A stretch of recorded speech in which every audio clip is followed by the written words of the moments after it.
There it is. There it is. Here goes Fran. She dipped. No. All right. That's okay. I'm sure she will be back any moment now. It is Friday afternoon. Welcome to the Maple Minds podcast. I'm Christy. That's Rob. And joining us today, special guest, Frances. Hello. You may recognize Frances on TikTok as the account Women Against Poilievre, a lot of political content. We're very happy to have you joining us again on the show and sharing your perspective. Thank you so much. I'm very honored. Thanks. Hi, Rob. Hi. Glad to have you.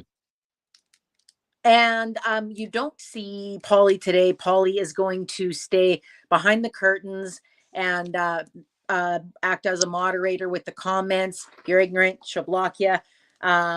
She's still here. She's just not going to be up on the panel as we talk about stuff. Now let's start talking about stuff.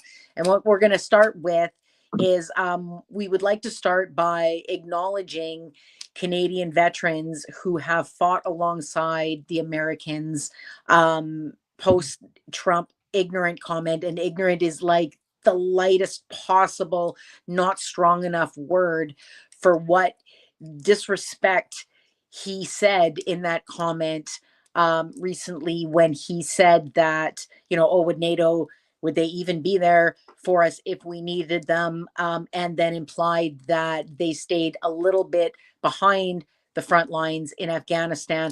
Total bullshit. A lot of people calling him out on it. Keir Starmer, Prince Harry's calling him out on it.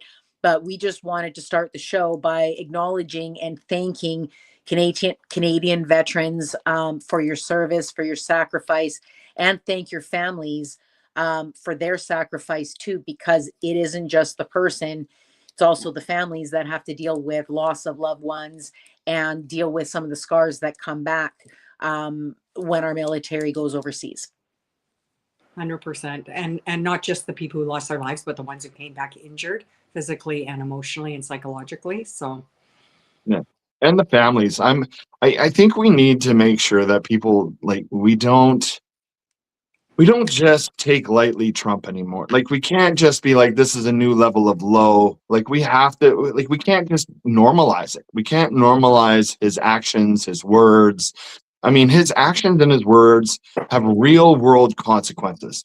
There are people out there today that are suffering, and they're suffering, a lot of different anguishes from what has happened. And the fact that he commented like this, dismissing the contributions of the NATO allies that lost their lives, families lost loved ones, the loved ones that came back that were never the same.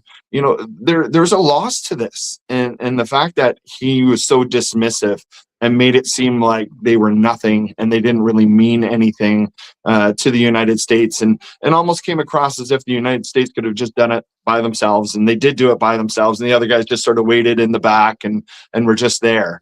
And I'm honestly very deeply saddened today. I have a lot of different emotions on this, and I'm very saddened and angry, and I think something that even makes me more angry is seeing trolls online that are even standing up for Trump, or even like reiterating the things that he said, and like, yay America, we're the best, and we don't need help from anybody, and all this garbage. And I don't know, I'm honestly very saddened, and I'm angry. So I'm angry too. And after I give my opinion, I'd like to read something that was written by Mr. Polly, who is usually up on the panel with us. Her husband is a veteran who came back injured, and he wrote something that I'm going to write. I would just like to say, first of all, that what you said that he's suggesting is exactly what he wants people to believe. He wants people to believe big, strong American, nobody can mess with us. Oh, look at how tough we are. I don't believe that the comment was thought out. I don't believe it was like a planned comment. I don't believe that the intention was to repulse the world as strongly as they did very clearly repulse the world. I think that in his attempt to try to make America look like a 10, I think they further alienated allies. I think it's a really bad look, and I am hopeful that the backlash about this, because of how the world feels about their veterans, and especially the United States, how they feel about their veterans, but all over the world, how people feel about their veterans.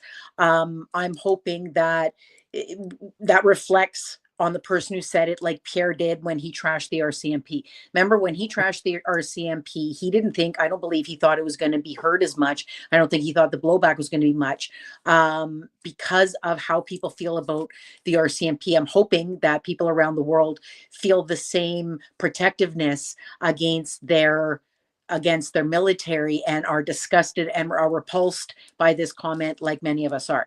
Now, I would like to take the time to read something. Like I said, this was written by Paulie's husband, who came back injured. Part of my ring light. In 2001, shortly after the tragedy of 9/11, the Americans launched a campaign to oust the Taliban from Afghanistan. Canada, as an ally, deployed to war in support of America. For over a decade, we fought on the ground of Afghanistan. Thousands of Canadians served during this time, and some hundreds of us did not return. We brought our dead home, but many thousands who did survive brought wounds that will never truly heal. Their families carry the pain of loss and harm and sacrifice. So I'd like to thank Paulie and her husband for giving that for me to read out. I can't imagine what it must feel like. Like, I'm disgusted and repulsed. And I know veterans. The only reason I know veterans actually is from being mutuals on TikTok, but I've had a chance to speak with them and their experiences. I can't imagine what they're going through. I can't imagine the gut punch that must have felt like, for the American president to say that, even if it's just a Donald Trump. And I think Rob is so right. And so many other people repeat this point: if we can't normalize it, we have to call it out. And it's exhausting to have to keep calling out the same stuff all the time. But you know what? They keep repeating the same thing over time, and it's working for them. So we have to keep repeating the call outs, in my opinion. Well, and I think, just segueing a little bit from that, that's exactly, even though he's made a speech before Trump said this, what Carney did on the grand world stage was to call him out. And he was the first one to kind of break that dam internationally in terms of speaking the truth about what's really going on in the world, and that this country is not reliable, that the institutions that they basically funded, that we relied on, that the Western world has relied on, are no longer reliable. They're not there for us, and all of the things that he said that I know we're going to talk about. But I feel that Carney's speech at the macro level really addressed what we're talking about here, because everything that Trump says is bullshit. It is designed to provoke and just whatever his demented head is saying. And so I think the response to that, like Rob says, in terms of calling it out, is exactly what Carney did on that international stage, where it actually makes a difference because people paid attention and are still talking about what Carney said, which is kind of in a very nice Mark Carney way, a fuck you to Don. Am I allowed to say that here? To Donald Trump? We're not supposed to, but it wasn't sorry. me first. Okay. Well, if I get thrown off, I get thrown off. But Chrissy doesn't. That's exactly what Carney did, because every time he opens his mouth and he says these things, like I had to look again, just segueing a little. That 5-year-old boy. Absolutely. Let's get into the Carney Yeah. speech. That is the bread and butter of today's show. Let's be real. Who isn't talking about Carney's speech in the world? Come on, let's get into it. Yeah, exactly. No, everybody's talking about it because he came out and he said what everybody else was thinking. He had the courage to talk about, again, I think most of us probably know what was said, but the new world order, the lack of reliability, the fact that middle powers have to start to work together on their own to promote their sovereignty, economy, security, all of those things. And that Canada needs to rebuild basically its strategic autonomy. And that's what he's doing. And everybody is talking about that because he's the first to say it. And Canada has the most to lose out of that speech because of the border we share. You know, he took I think he's a very smart man. Obviously, he took a calculated risk, but he did what has to be done, which is to start to speak the truth about what's happening in the United States and the dangers, the risk, and that we need to move on from them. while acknowledging there's still this huge economy, but we are moving on. And the fact that bloody well Denmark was willing to go to war over Greenland, those things are really significant. And so Carney has set the stage, I think, internationally for these world leaders to start to speak the truth. And that's what people are talking about. That's what all these commenters are talking about. And he did it in his usual calm, intelligent, pro-Canadian way that he does. And he's the first to do it, and he did the right thing, and good for him. And like I say, I watch a lot of media, like a lot, and I had company all day in my house today, so I had the TV on sort of in the background, which is rude, but whatever. And I can just picture you taking a peek. What's going on? Yeah, with my phone in my hand. But anyhow, people are talking about this all over the place, especially in the United States, where they have been unable to speak truth to his power. I think maybe what's happening in Minnesota today might be some sort of a start to that. I don't know, but they have fundamentally been unable to deal with him. And Carney came out as this, vulnerable country on some level to say these things. And that's what the power was of that speech. It met that moment, and it has to be said so that the world can move on. Yeah, Rob? that speech for me, and it's fantastic, and it's interesting though, the interpretations of that speech with different people. So like online, you sort of hear these like different people and their interpretations, and some people are slightly off, and they're a little leaning this way or they're leaning that way, and they're trying to sugarcoat it, or they're trying to like bash it in some weird way. I mean, obviously, there's a massive amount of people that are like, this is a phenomenal speech, and it is a phenomenal speech. And really what it was it called out to the world what was there. It sort of, he just took the mask off and showed it for what it really was. And there's people that were, wow, that's amazing. I didn't know that, and then there's other people that are like, hey, he basically said that which nobody else wanted to say. And really what it is you have a couple superpowers that have exerted their dominance over middle powers, smaller powers, and use their might to sort of get their own way in the world economy. And the US, there's always been some give or take, and there's always been some good to it, right? I mean, it hasn't been super lopsided in any sort of way, but it's never been the greatest of deals for everybody. There's always going to be a price to be paid for the smaller powers and medium powers. What he's calling out is the fact that now there's a person that is in charge of one of those superpowers and those economic superpowers who is now weaponizing the economy. They're weaponizing their economic might against everybody else. And that's really what this speech really geared towards was, hey, this superpower is doing whatever they can to affect the lives and of all these different countries. And we have a choice. We can either bow down to them and we can kind of be subservient and accept the offer that they give us. And then we hope that, we're in their favor, rather than some other medium power. And the problem is every medium power is fighting for that favor. So this person's on the top of the hill going, I can make a choice of whoever I want, and I can get whatever deal I want. I'm going to get the best deal I can possibly get because all these people are clamoring to get a deal with me, and I can kind of hold them accountable. And at the end of the day, Carney's saying, let's stop trying to climb the mountain. Let's all deal together. Let's get a great deal for our countries, for our people, and let's leave them out of it because we're never going to get a proper deal with those guys. And for me, that's honestly beautiful. Like the whole thing was beautiful. Yeah. And I hope something comes of it. Okay, so here's what I think. I think that the critics have softened somewhat, some of them, even Pierre, to, okay, well, it was a good speech, but now we need to see action. We need to see action. And a lot of people have been talking about, well, there's a difference between saying something and doing something. I think the guy's been running around since he's been prime minister doing stuff, if I'm honest with you. Look how many deals he's made on 4 different continents, right? So I believe that the action, I have every confidence that we're going to see it. As far as being internationally recognized, somebody else had pointed out like how rare it is. Like, has there ever been a time where a Canadian prime minister has delivered a speech that was published all of the text of that speech in Le Monde and the New York Times. Like, it was out there and it was being applauded. And I even saw a clip of, I can't remember his name. He's an MP for the Bloc Québécois. And he said that he was getting texts to say, like, from hardcore separatists to say, I have only ever felt proud to be Canadian one day. And that was the day that Carney gave that speech. Hardcore separatists.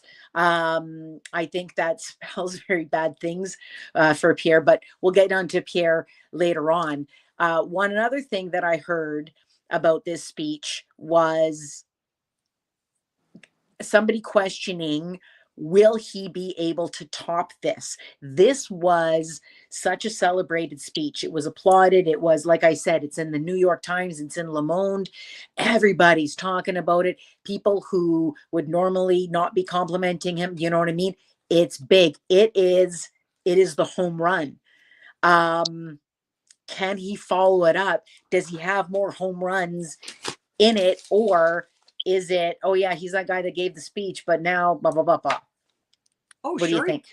He's been doing it since 2 days after he won the Liberal leadership and became the prime minister, in effect, by going to Europe immediately. He knew that, he understood this very clearly from the beginning. And that's why he got into this race, what he was dealing with Trump. And that was, again, right around Trump's inauguration. So we weren't as far into the crazy as we are now. But he understood what he was dealing with and the need for Canada and these middle powers to move away from that threat and that economy and all of it. And so I think his top up of that, or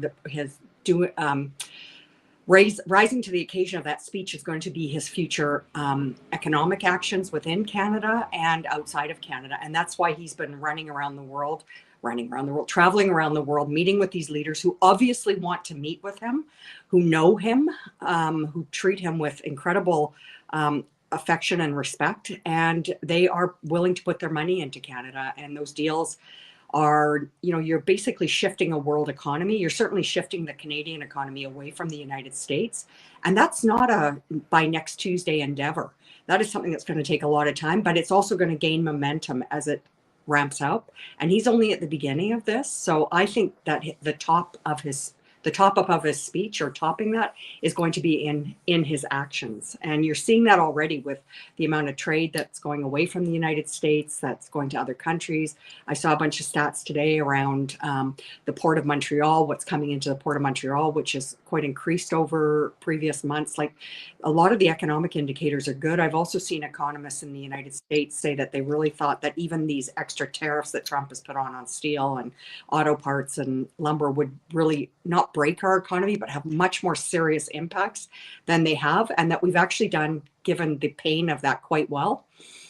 So he will top this in action, because he is relentlessly focused on getting capital for Canada, and there's a limited amount of capital in the world, and he's out there trying to get it, and he's relentlessly focused on growing our economy and getting away from the United States. That's what he's doing. So I have full faith in that. I don't think this is the home run. I don't think this is, wow, it's a home run. I think this is just who he is. This is a speech that put him on the world stage. I look at it from, say, like an influencer status.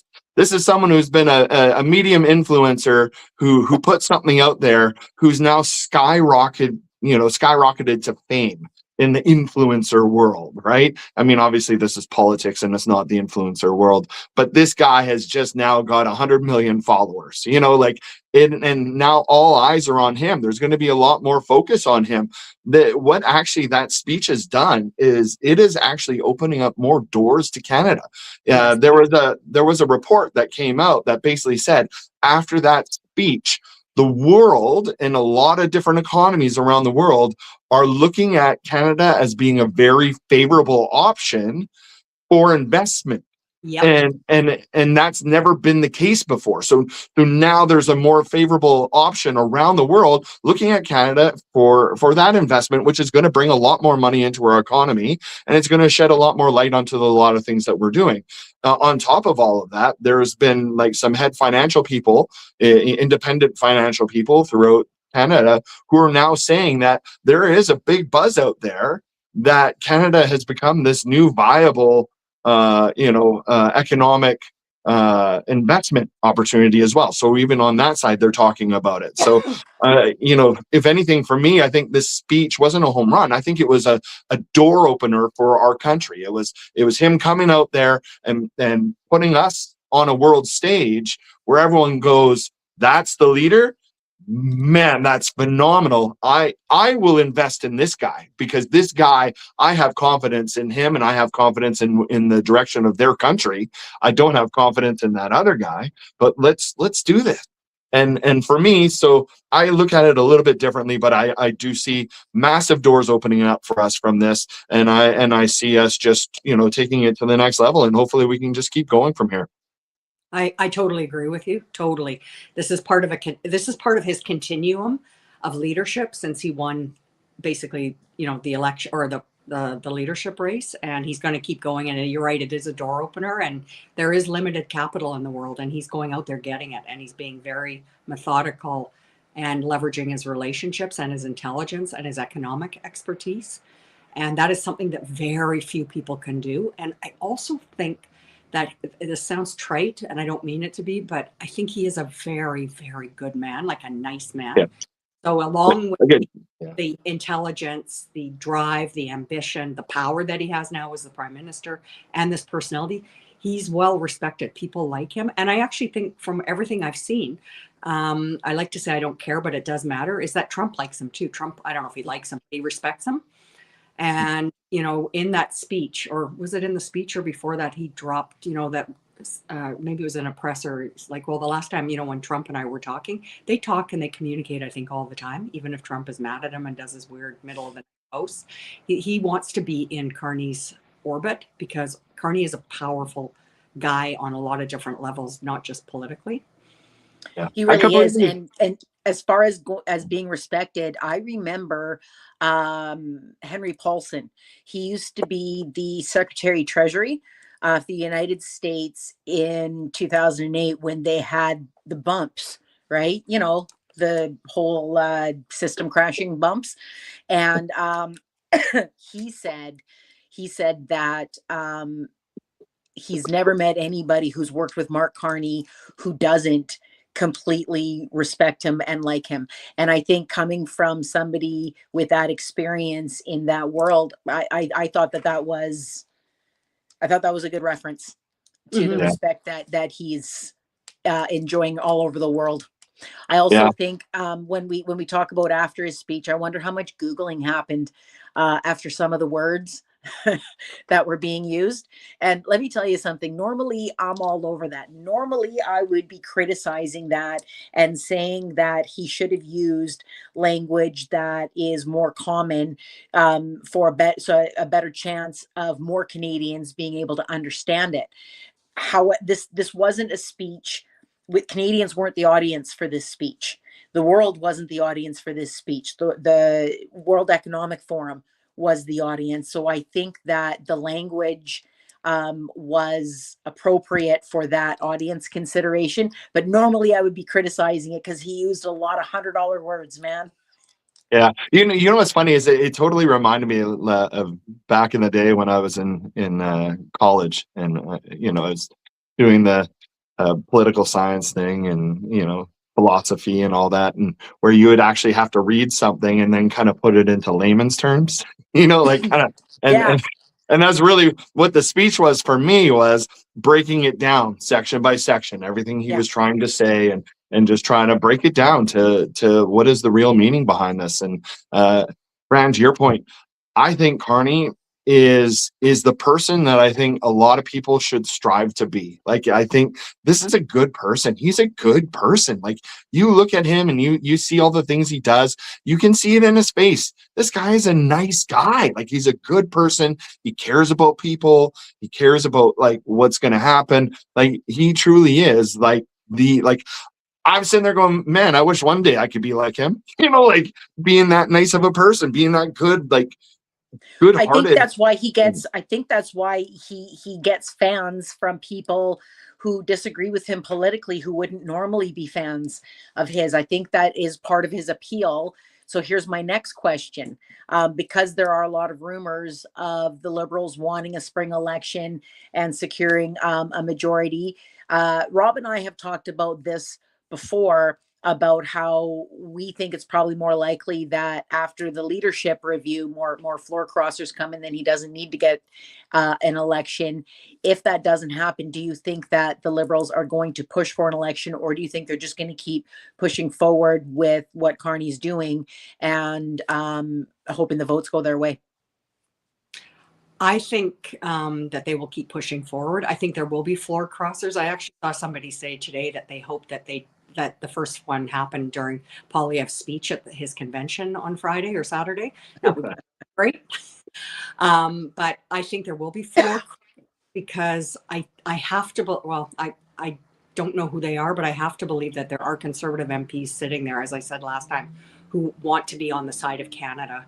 And we don't just have Trump, we have this whole Alberta separatist issue, the Quebec separatists, we're a bit more familiar with that, but we've got huge threats from within as well. And I would hope that there are Conservatives who want to be on the winning side of Canada. And if not, if there are no floor crossers, I think Carney will continue on. Elections cost, $750 million, and he's going to have to campaign. And that's clearly probably not where he wants to be spending his time during this. It's very destabilizing. I agree. So unless he gets a non-confidence vote, I personally don't think he will. I mean, what do I know where his head is at? But I'm hoping that there are floor crossers and we can get to a majority and then they can continue on. Because that's really how governing, regardless of the fact that he doesn't have one. But fingers crossed on that. Like, there are expensive elections and people don't like elections. It makes them angry. And I think we have election fatigue. I've talked about that before. And I think part of that election fatigue comes from the fact that Pierre won't shut up about getting an election all the time since 2022, since February of 2022. This man has not shut up about having an election. I think he shut up for a little bit after he had such a bad loss, losing his seat and losing the election. He shut up for a little bit, but then he was back at it.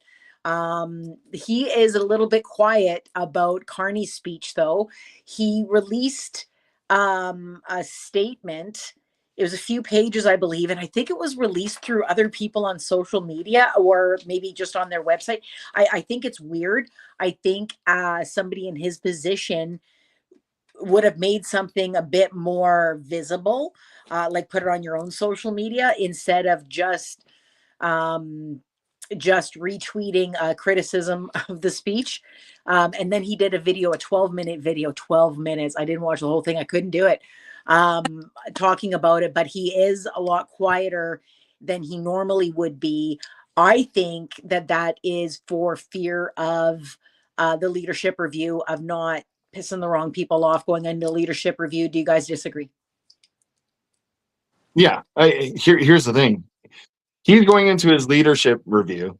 He's looked like nothing but a fool for the longest time. And I mean, his sound bites are just ghastly. Like, you just sit there and go, like, who is this guy? And all the memes were like, I am Jeff. And I mean, that's really what it is. Like, you listen to him and all I hear is, I am Jeff. And it's like, how does that guy go into a leadership review when he is so unqualified? And then after what Carney did, Carney just went up like 100,000 points, and Pierre is still in the bottom, and he's taking off.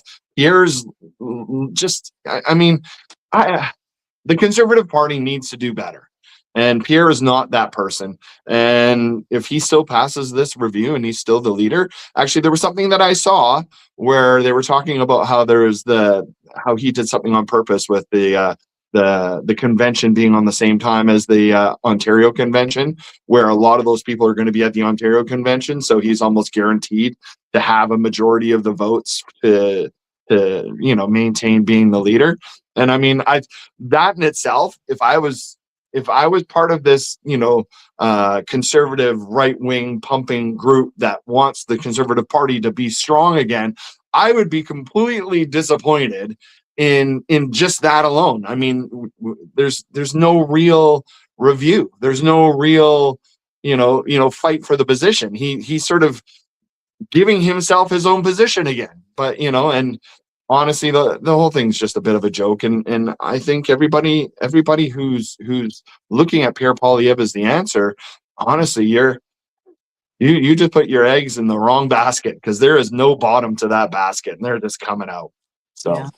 I think there's fewer and fewer of those people. Like I did a look, and I actually started making a list. I think I said it in a video, of all of the conservative pundits that I've seen since the speech, saying how much they like Carney and what he said. That's the first time I've ever heard them saying anything positive about Liberals, other than some of his economic policies. And I think that Pierre Poilievre is still fighting a 2023-2024 campaign against Trudeau, and he has not been able to up his game to Carney, because he doesn't compare to Carney. He doesn't have intelligence. He doesn't have competence.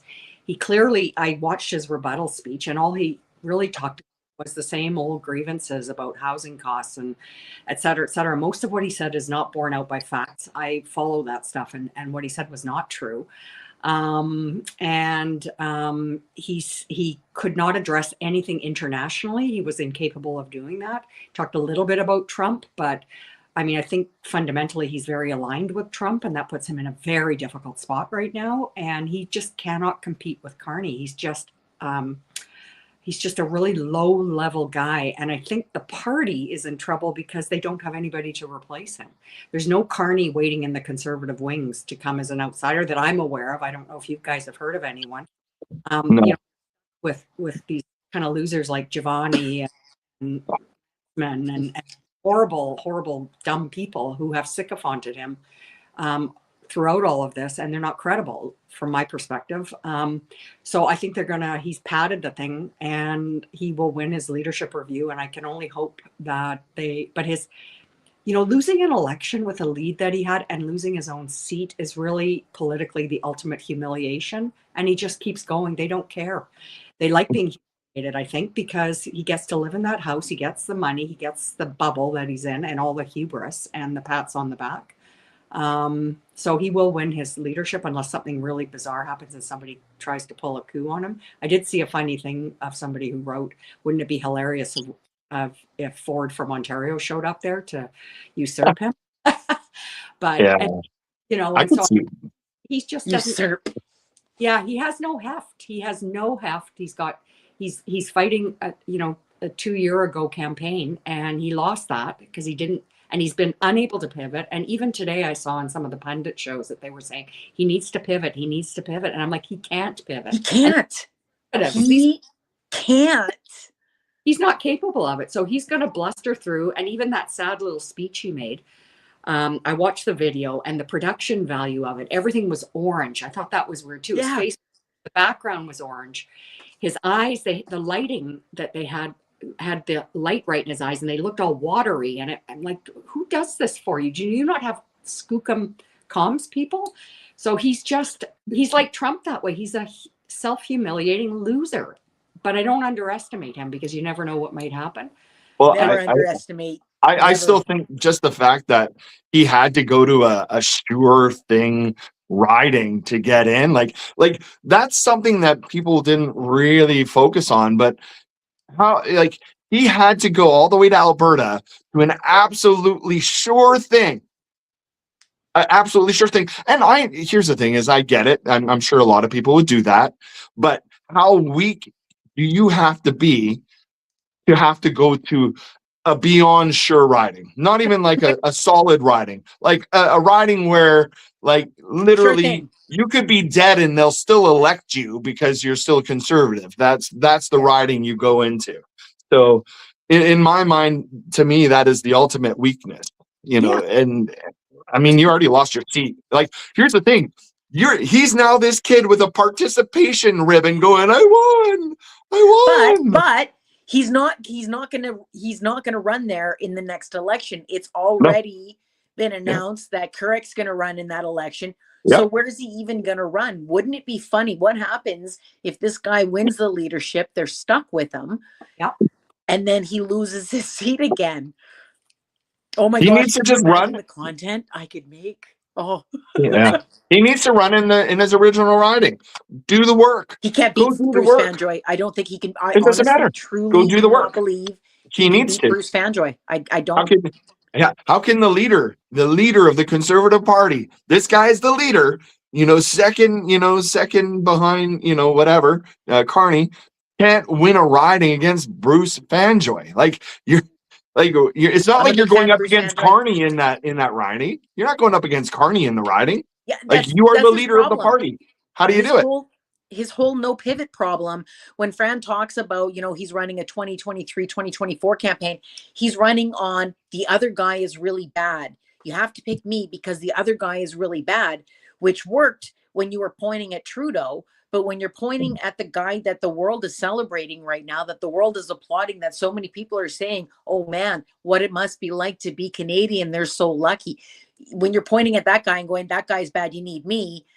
When people are also recirculating a clip of you saying, oh, when I'm prime minister, nobody's even going to be allowed to go to that gig, that World Economic Forum. But let's just picture, and let's be honest about this picture that we create in our minds, that if Pierre did go to the World Economic Forum, what kind of speech he would deliver. Nobody living in this reality can say that any speech that he would deliver could come close to what Mark Carney did.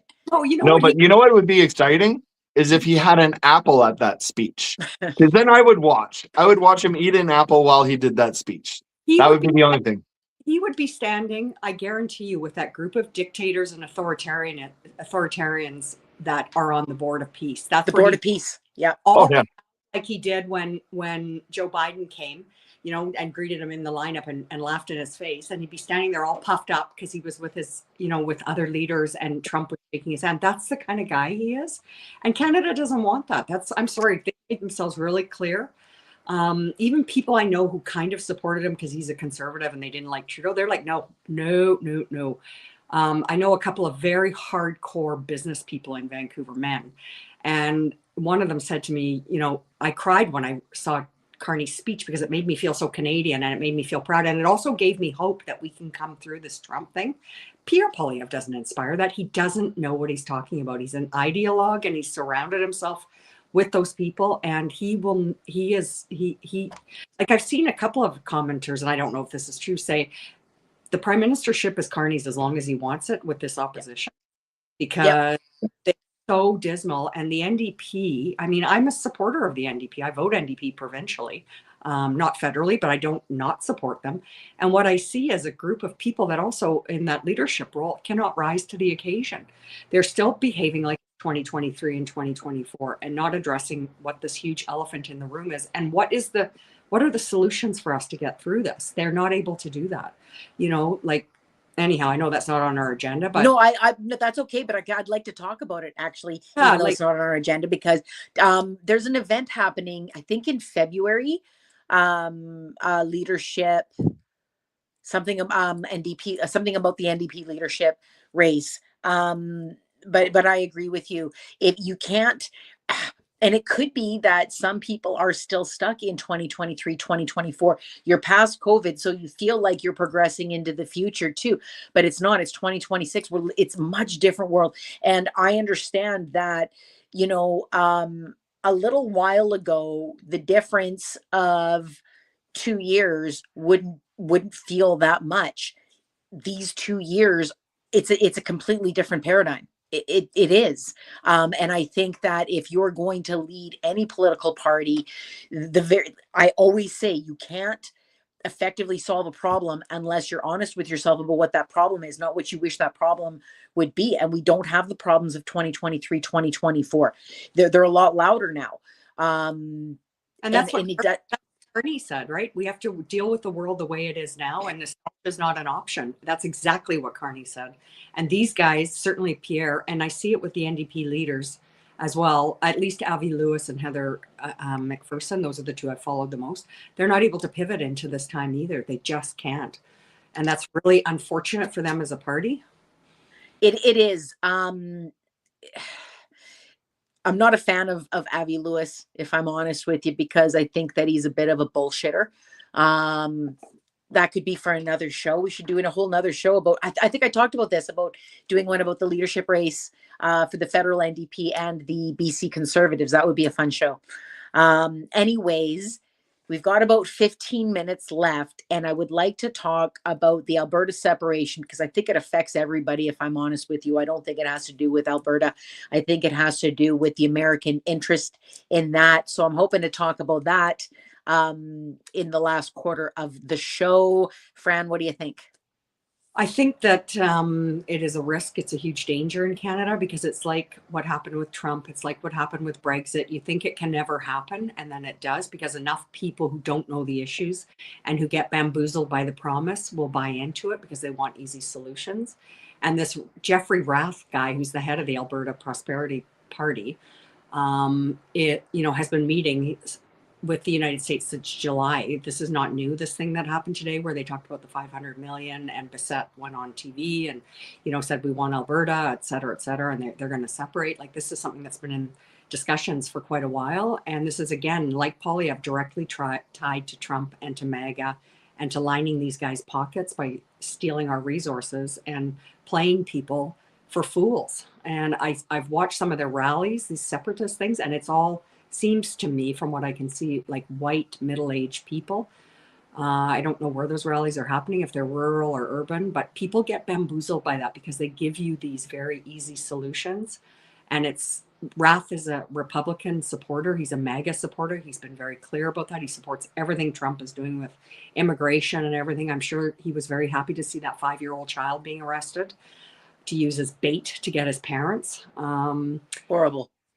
Disgusting. And so I think it's a huge threat, because the polls don't show that most Albertans support this, but that's now, that might not be later. And Danielle Smith is rigging this referendum on their side, apparently much more so than she did with the Stay in Canada referendum around timelines and signatures, etc. So I do think those guys needed like 400,000, and the separatists only need something like 170. It's less than half. Exactly. And I think, again, people underestimate the threat. I understand that Carney did speak about it in his cabinet meeting today for the first time, and he got some sort of inside source said that he was very emotional about it, which I understand. And so if it's on his radar, then it's going to be, part of federal government response, whatever that is, because what they're doing by meeting with these guys is not illegal. They are allowed to do that as long as they're not trying to overthrow the government or, rig an election. They're allowed to have these meetings. They're allowed to talk about money. That is all perfectly legal under our law. So, and again, people, because of the disinformation out there and how easy it is to get on all these sources, and these guys are really good at promoting it, I think it's a threat. So, but I was glad to hear that Carney spoke about it, because again, he's a man that will hopefully, put some stuff in place to deal with it. Rob, what do you think? I honestly think these guys, they're a bunch of fools. And when I say they're fools, I just think that these people are ungrateful pieces of garbage, who've been given so much by Canada. And they think that they're like, well, we're better than you and we're just going to move on. Get out of here. It's not yours to take in the first place. This isn't, we live on Indigenous lands. Like, these, it's not yours. It's not some old fat dude in a cowboy hat and a big buckle and some freaking, cowboy hat, stupid, like, you're like, oh, we're going to leave here. Like, it's not yours. It's not yours. They argue that it is, because it's in their interpretation of the treaties, which I personally find ridiculous. But that's what they say. They say, well, the treaties mean that they gave us the land, and that's not what the treaties say. Anyways, here's the thing: is I don't care what anyone says. We're living on borrowed land. Mm-hmm. It is what it is, and nobody has the right to separate from a country because you guys are a bunch of whiny bitches. Like, seriously, like, grow up. Like, grow up. Move on. If you don't like it here, go find yourself an island somewhere and call it Alberta, and do all your stupid stuff there. Like enough's enough. Like, this is ridiculous. I don't care any of this stuff. Like, honestly, I'm not even going to talk about it anymore because I think the whole thing is absolutely ridiculous. I think whatever, you want to have a vote, go vote. I don't know what you're voting on, because at the end of the day, it's not your land to vote on. So, you know what? See you later. I'm looking forward to seeing whatever federal response comes out for it and whatever they want to do. Like, I also look at it from, the point of how stupid these people are. And for anyone who doesn't understand it, if you separate and you want to be your own country, you've got to have your own currency. You've got to now have your own government. You've got to have your own policing, your own military. You're not taking the policing that's there, because it's not Alberta. That's Canada. That's RCMP. See ya. They're all leaving. The school systems that are there, teachers are all going to leave. The hospitals, no, that's gone. Everyone's gone from there too. Like, I don't understand. Here's the thing is, your oil isn't going to be worth nothing. No one's going to buy from you at the rate that they're buying from you right now. They're going to give you absolutely nothing for it because they don't care. They're going to wait until you are an economic cripple. They're going to come in there and they're going to take you. The U.S. is going to come in there and just take over. And that's really what it comes down to. Which was my point of bringing it up, because you've got so many Americans talking about it too. I think that, and I've been talking about it. I always talk about it, but I've been talking about it on X, and the amount of people who no, that's not, we don't want to be, it has nothing to do with the States. It has nothing to do with the States. I think that a lot of people who are supporting it, I think they're being naive. If I'm honest with you, I think it is naive to believe that the United States, who just took Venezuela, and, the president was talking about how now he's running Venezuela, and, oh, look at how much oil they gave us. Those guys are just going to give us a loan for $500 billion. And they want us to just be on our own, and they just want to be our friends that are going to trade with us, and they're going to totally treat us with respect. I think that is beyond naive. How can you watch him be who he is with everybody else and not think that that's going to happen to you? The other portion to all of this is they won't even be recognized as a state. Like, they will not exist as a country. They won't be recognized. They need other countries to recognize them as a state before they can even be recognized. They won't be part of NATO. They won't be. They still won't be part of NATO. They'll have no protections for them. The only person that's going to offer to protect them will be the United States. And what are they going to do? They're basically going to annex them. They're going to take them over. There's the fact that anyone in Alberta thinks that they are going to be a separate state and their own country one day, they will be the 51st state. 100%. There's no way around it. There is no way around it. And these people are clueless. And if they're voting for separating, they're essentially voting to be the 51st state. That's really what it is. There is no separation. They cannot exist as a country by themselves. There's no trade routes. I think that people are naive, but Fran? Yeah. No, I was just going to say, these guys like Rath and these separatists, they will lie to people and tell them anything they want them to hear. So one of the things that they had said earlier was that you would still have a Canadian passport. You would still have Canadian pension plans. So they lie to people to get the best of all worlds. And I'm just looking at the comments here, and somebody called Berta, and Prairie Princess, I'm just following their comments, and they're saying, don't underestimate the way people in these provinces feel. And I think that even if there's the treaty issue, which they're never going to get past, there's the constitutional issue, there's all sorts of issues. Alberta, if they separate, they don't own the oil. That's part of that 1930 whatever treaty that only was granted control to them because they came into Canada. If they're not part of Canada, they don't control those resources. So there's a whole bunch of hurdles.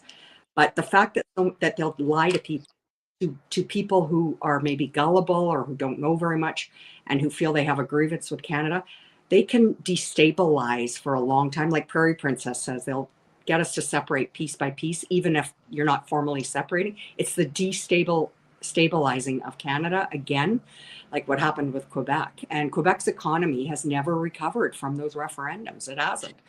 And that's why they're now considered a have-not province, because so many businesses left. And, Alberta and Saskatchewan, I guess now too, you know, And it's UK, I mean, well, basically, and I bring this up all the time, but we're basically facing, the people in Alberta are basically eating the same manipulation that was fed to people in the UK, that got them to vote against their better interest. I completely agree with everybody saying don't underestimate. I remember in 2016, I remember hearing about Brexit, and I remember thinking, there's no way.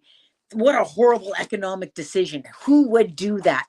How can they think, you know what I mean? And it happened, right? well, Don't and never ever underestimate, especially when there is such a strong yeah, effort in order to manipulate people to get what you want. Those people aren't putting all that effort in manipulating to walk away empty handed. no, and I think somebody here on the comments, Bama Forever, yeah, Bama Forever is saying, and I agree with them. I don't know if man or woman with them that mega money's already in Alberta. Don't underestimate how people feel there, and I don't think that ultimately they will really have the mechanisms in place to separate. What they have is the mechanisms in place to completely destabilize Alberta and Canada, and that's more the concern.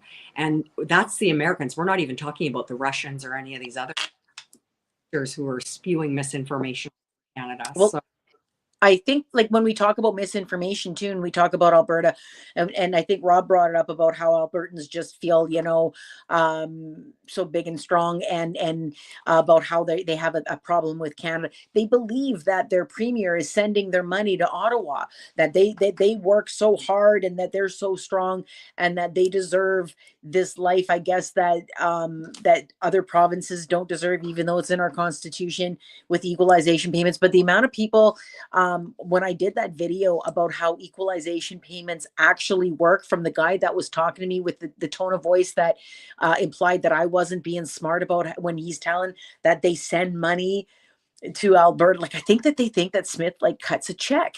And I think that is pushed on them so much, right? Oh, you guys, look how much more money you would have if you didn't have to send all that money to Ottawa. Look how much more you would have. The only reason that there's an imbalance because you have more rich people in Alberta. Poor us, too many rich people.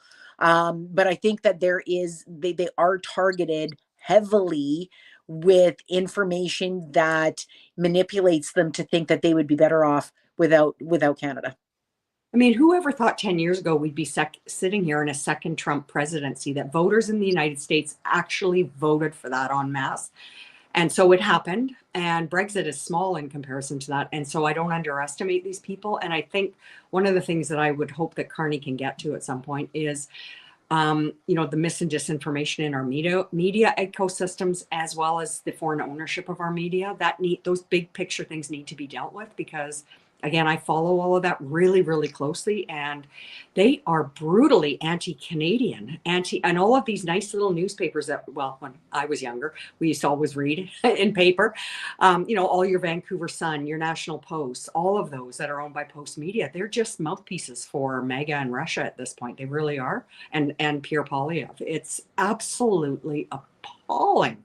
And Scary. Yeah, it is scary. It is scary. That that's a whole other piece of it, but I don't underestimate them. And like I say, I think that it's very destabilizing for Canada, even if they don't separate, because you can convince a lot of people to do really dumb things that aren't in their best interest, and that they will believe is in their best interest fervently, like some of these comments I'm seeing here. And it's just not borne out in fact. I can't see any comments. Yeah. FYI, me if you're neither. leaving comments thinking I can see Okay. them, I'm not ignoring you. I can't see anything. Yeah. I Sorry, just me neither. I'm curious. I like to see what people think, and but I think it's a danger for Canada. It is a risk. I think the people of Alberta need to read that or see that story about the Pied Piper. Like, go read that story about the Pied Piper, and how what the Pied Piper promised and what the Pied Piper ended up doing. Well, I think in general, I was talking to somebody else about this the other day. I think in general society, I think that you have more followers than leaders in general, in any other time. And I think that in times of uncertainty and the times when the world goes sideways, started with COVID and now it's going sideways because of what Trump is doing with all the chaos that he creates in manipulating the markets, my opinion, and threatening the tariffs and getting everybody, I think that the followers are easily manipulated. As soon as like it's scary for everybody, right? And if a lot of people just want to look to somebody, it's just easier to deal with to look to somebody else and say, okay, tell me where to go, tell me how to think. And I think that we have to recognize that's the way it is instead of wishing that that's the way that it wasn't, because it is Yeah. being exploited. And we saw it happen with Brexit from the same people who are in Trump's administration or close to the Trump administration, who are talking about this great master plan that involves Trump. We can't underestimate how far they'll go to get Alberta and what they'll do to Albertans in order to get them to open the door for them, in my opinion. And I don't think it's about just Alberta. I think it's about Alberta, like just letting you in like a vampire that you got to invite in before he can cross the threshold. You need some Albertan to say, come on in. And then they come in, and then there you go. That's what I think. And you know what? If anything, they'll get their wish if they want to separate when it comes to cheap, affordable housing, because their housing market will crash and everyone's home will be worth like a penny.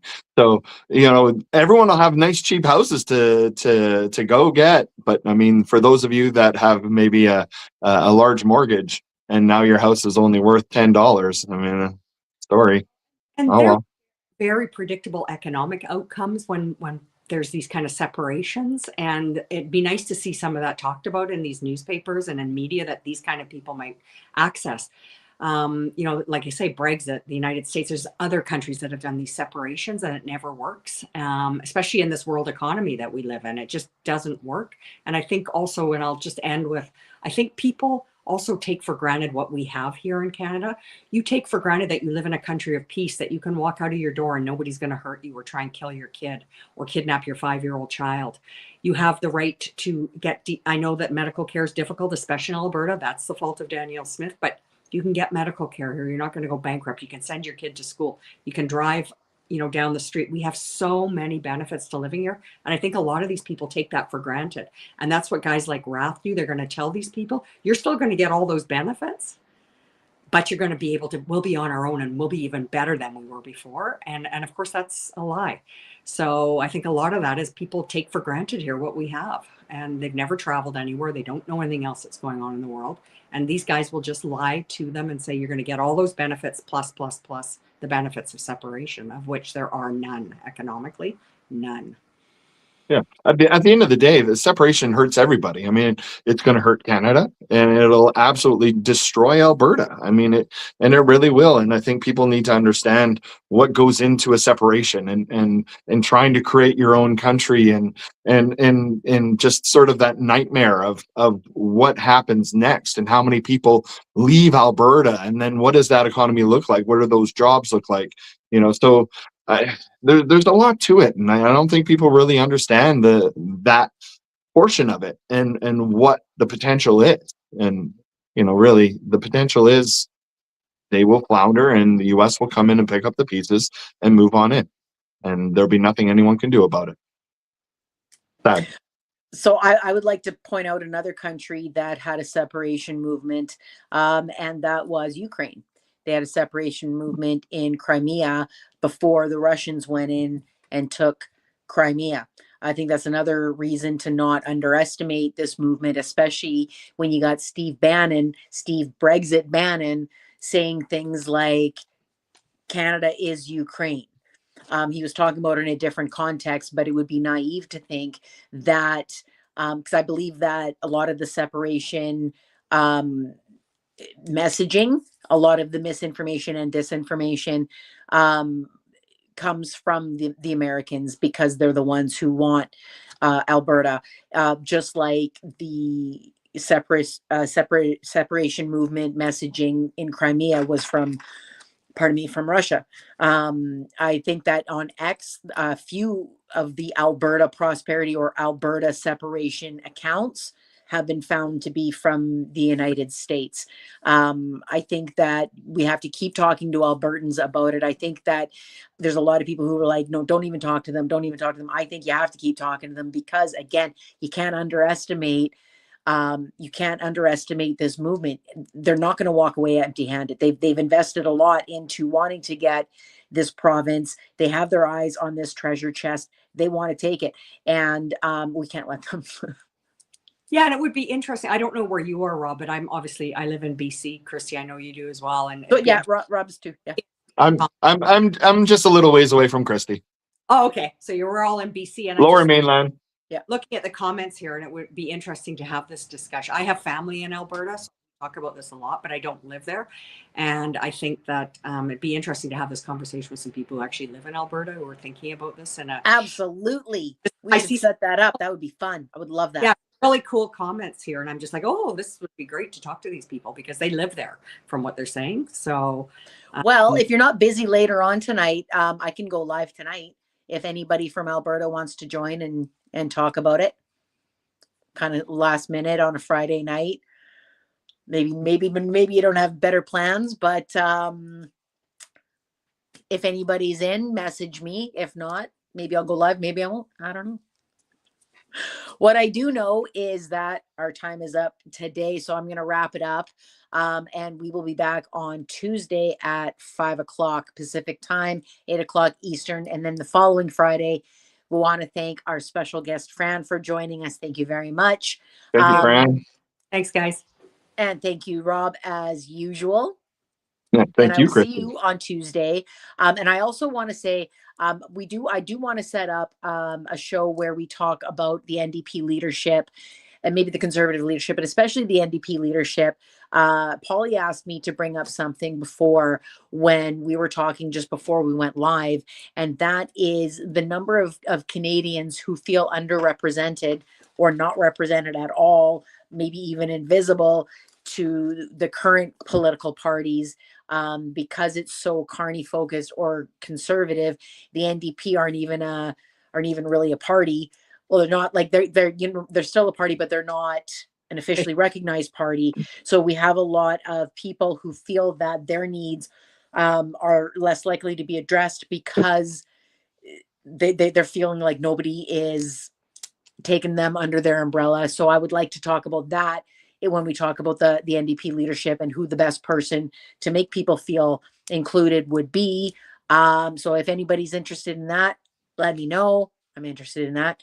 And then that's it. And we will see everybody on Tuesday. Have a happy Friday evening. Bye. Thank you very Happy much. weekend. Have a good weekend.